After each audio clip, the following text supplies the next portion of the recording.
When I read Hebrews 11, I fall on my face, because not one person in Hebrews 11 ever had a Bible. And when I've read all about achievements, I'd like you to preach on this sometime, Manly. There's a verse there that staggers me, and it says what? It says, they did by faith subdue kingdoms, wrought righteousness, obtained promises, stopped the mouths of lions. And then one verse says, not accepting deliverance. What does it mean? I'd rather die than fail Christ.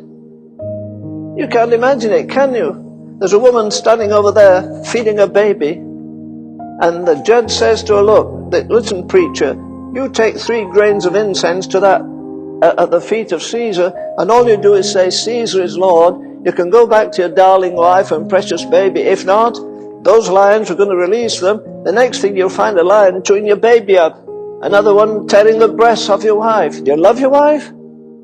You tell me you're going to love a God you can't see to the wife, and he stands there and watches it? We've forgotten all about that. There's a book called Fair Sunshine. It's about the young men that were put to death in Scotland until 1665.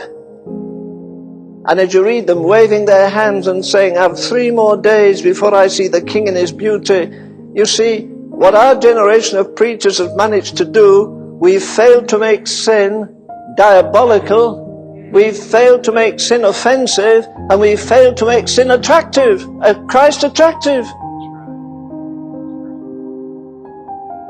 You know, the only time you can sing the hymn of Wesley, Thou, O Christ, art all I want, the only time you can say Christ is all I need is when Christ is all you have. We're propped up with everything. Our refrigerators are full.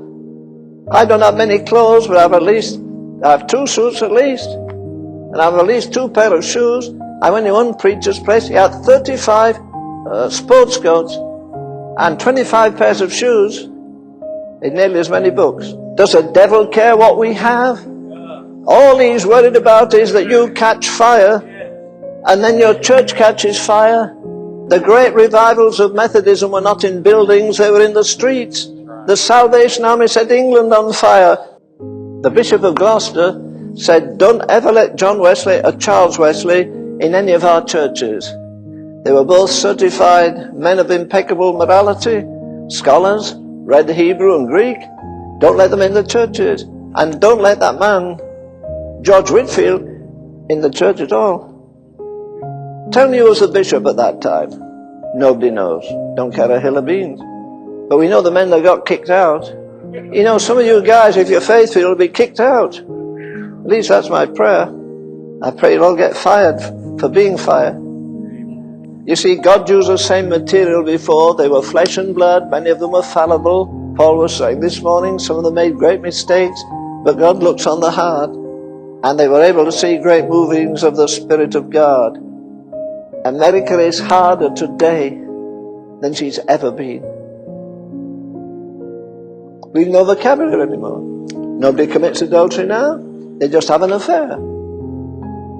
There's no fornication, it's premarital sex. Nobody's messing with spiritism, it's just channeling.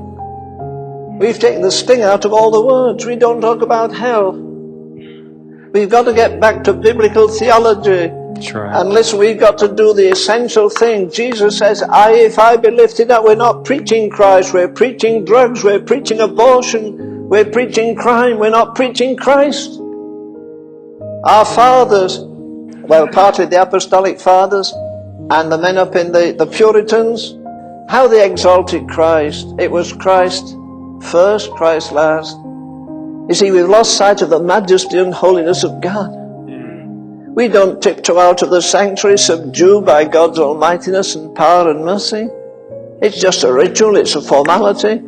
There's nothing more attractive on this earth than fire. Whether it's physical or spiritual, fire is the most attractive. Our God is a consuming fire. And the only answer to hellfire is Holy Ghost fire.